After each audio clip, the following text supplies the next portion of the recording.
Hi hello welcome to Geethu ஸ்வீட்டும். எல்லோரும் எப்படி இருக்கீங்க? எல்லாருமே நல்லா இருப்பீங்கன்னு நம்புகிறேன். நாங்களும் எல்லோரும் நல்லா இருக்கோம். இன்றைக்கி இந்த ஒன் டே விலாகில் வந்து லாஸ்ட் சண்டே மார்கழி 1 அன்றைக்கி எடுத்த வீடியோ தான் அப்லோட் பண்ணியிருக்கேன். வாங்க வீடியோக்குள்ளே போகலாம். சாட்டர்டேயில் மாவு போடுவேன் இல்லையா, அன்றைக்கி ஷடவுன்றதுனால சண்டே வந்து போட வேண்டியதாக இருந்தது. அன்றைக்கி மார்கழி 1 வர. ஸோ ஃபஸ்ட்டு எழுந்த வீடெல்லாம் பெருக்கிட்டு வாசலும் பெருக்கி கோலெல்லாம் போட்டுட்டு மாவும் போட ஆரம்பிச்சிட்டேன். மாவு போடுறதுக்கு ஒரு 2-2.5 மணி நேரம் போல் ஆகிடும்.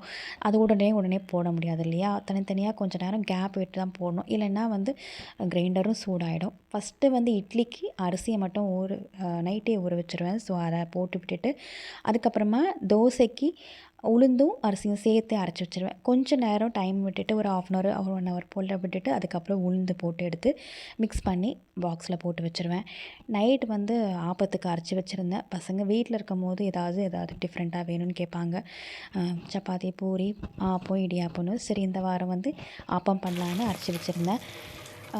கடலைக்கறி ஒருத்தர் தேங்காய் பால். சின்னவன் பார்த்திங்கன்னா தேங்காய் பால் கேட்பான்.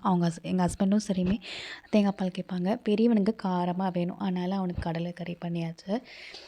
கடலை நைட்டே ஊற வைக்கவே ஃபஸ்ட்டு குக்கரில் போட்டுட்டேன். கடலைக்கறிக்கு வந்து கொஞ்சமாக தேங்காய், சோம்பு, சீரகம், வெங்காயம், தக்காளி, இஞ்சி பூண்டு பேஸ்ட்டு எல்லாத்தையும் நல்லா அரைச்சி நல்லா கொதிச்சதுக்கப்புறம் கடுகு, கருவேப்பிலை தாளித்து கொத்தமல்லி தூவி இறக்கினா கடலைக்கறி ரெடி. எங்கள் அம்மா வீட்டு பக்கத்தில் ஒரு கேரளா ஆண்டி இருப்பாங்க. அவங்க சொன்ன ரெசிபி தான் இது. தேங்காய் பால் அரைக்கும் போது ஒரு 2 ஏலக்காய் சேர்த்து அரைச்சோன்னா நல்லா வாசனையாக நல்லாயிருக்கும். ஃபஸ்ட்டு கடையில் வேலை செய்கிற தம்பிக்கு மட்டும் ஃபஸ்ட்டு கொடுத்து அனுப்பிச்சிட்டேன். கொஞ்சம் டைம் ஆகிடுச்சு. 6:45 வந்துடுறாரு. சரி 9 மணிக்காவது கொடுக்கணுமேன்னு சொல்லிட்டு அதை அவருக்கு கொடுத்துட்டு அதுக்கப்புறம் தான் பசங்களுக்கு அப்போ சுட ஆரம்பித்தேன். டிஃபன் வேலைலாம் முடிஞ்சதுக்கப்புறமா மிஷினும் ஃபஸ்ட்டே போட ஆரம்பிச்சிட்டோம். ஒருத்தராக குளிக்கவே கொஞ்சம் மேட்டெல்லாம் துவைக்கிற வேலை இருக்குது. அப்புறம் லஞ்ச் பேக்லாம் துவைக்கவே இல்லை. போன வாரமும் நல்ல மழையாக இருந்தவே அதை துவைக்கவே இல்லையா. சரி, இந்த வாரம் கொஞ்சம் வெயில் காலையில் இருக்கவே அதை துவைச்சி போட்டுடலாம் அப்படின்னு சொல்லிட்டு அதெல்லாம் துவைச்சிருந்தேன். ஊற வச்சுட்டேன் காலையிலேயே. சரி, அதெல்லாம் துவைச்சி போட்டுட்டு மிஷினில் போட்ட துணியை எடுத்துகிட்டு வந்து காய வச்சுட்டு இருந்தேன். கூட வந்து ஹேமந்த் எனக்கு கிளிப்லாம் போட்டு ஹெல்ப் பண்ணி கொடுத்துருந்தாரு. ஹேமந்துக்கு ஆஃப் டே தான், ரோஹித் தான் ஃபுல் டே இல்லையா. சரி, அதனால் பரவாயில்ல, ஒரு நாள் டைம் இருக்குது, எப்படி காஞ்சிடாதா அப்படின்னு சொல்லிட்டு வாஷ் பண்ணி போட்டுட்டேன்.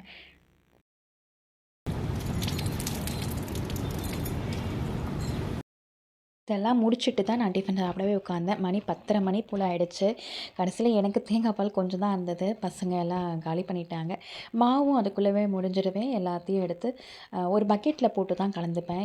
தோசைக்கு நம்ம ஒன்றா தான் அரைக்கிறோம் இல்லையா, அதுக்கு பிரச்சனை கிடையாது. ஆனால் இட்லிக்கு தனியாக அரைக்கும் போது நல்ல ஒரு பெரிய பாத்திரத்தில் போட்டு நல்லா மிக்ஸ் பண்ணி வச்சிட்டோன்னா கடைசி மாவு வந்து நமக்கு மாதிரி இட்லி வந்து கொஞ்சம் கல் மாதிரி ஆகிடும்னா அந்த மாதிரி ஆகாது. எனக்கு கடைசி மாவு வரைக்கும் இட்லி நல்லா சாஃப்டாக சூப்பராக இருக்கும்.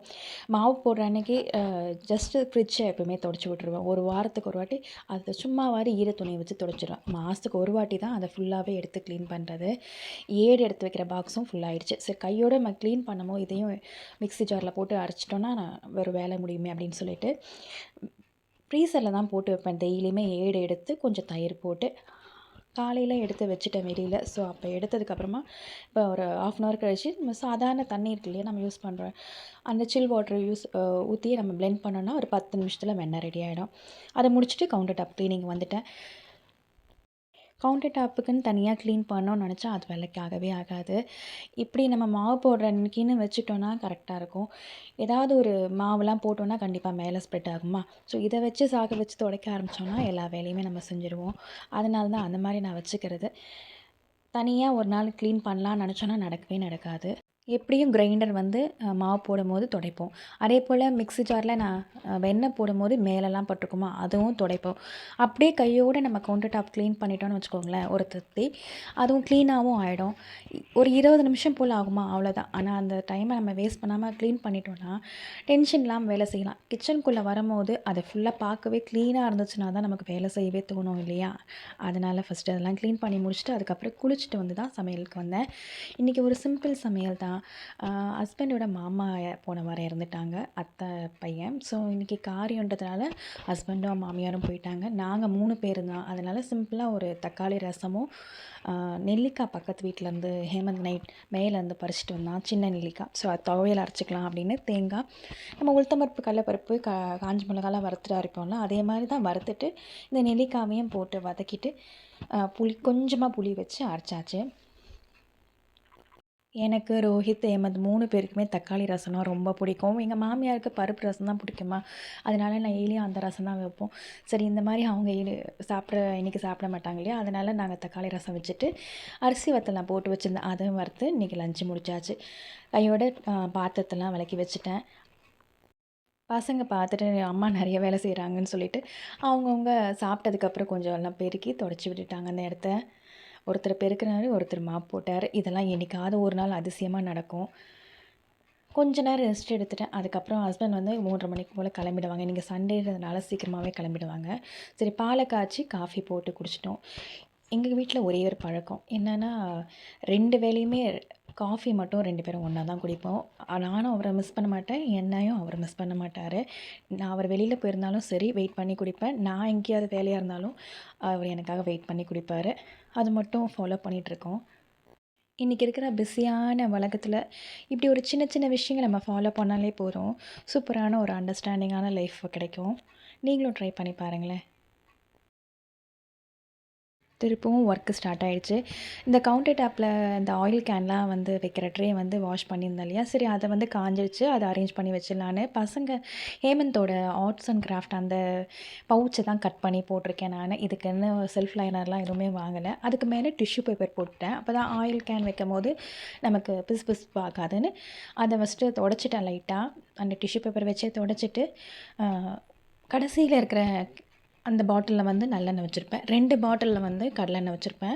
இந்த ஸ்டீல் பாட்டிலில் வந்து பார்த்திங்கன்னா ரீஃபைண்ட் ஆயில் நம்ம வறுக்கிறதுக்கு பொரிக்கிறதுக்கு யூஸ் பண்ணுவோம் இல்லையா, அதனால் அந்த கவரை வந்து நான் ரப்பர் பேண்டு போட்டு வைப்பேன். சப்பாத்தி மாவு பிசையும் போது அதை கட் பண்ணி தடவிக்கிட்டேன்னா யூஸ்ஃபுல்லாக இருக்குமே, எதுக்கு அதை தூக்கி போடணும் அப்படின்னு. பெரிய ஜாடியில் இந்த எண்ணெய் காஞ்ச எண்ணெய்லாம் ஊற்றி வைப்பேன்.